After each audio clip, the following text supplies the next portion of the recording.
public had an opportunity in Augusta today to speak on a bill that looks to establish a statewide sexual assault kit tracking system.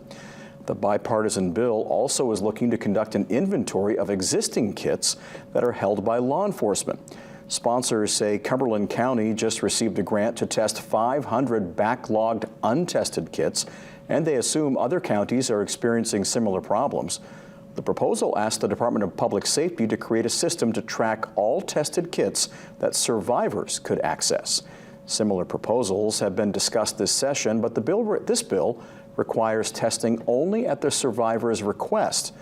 There was no testimony against the bill, but according to a representative of the State Police Crime Lab, they're currently in a pilot program, and this could create a bigger workload than they have resources for.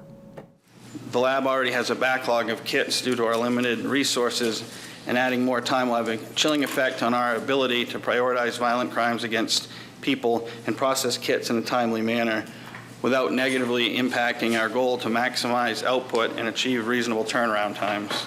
It's critical that victims and survivors seeking a forensic examination kit are able to not only access these services, but also be sure that their kits will be tested and processed, and that further action can and will be taken should the survivor choose.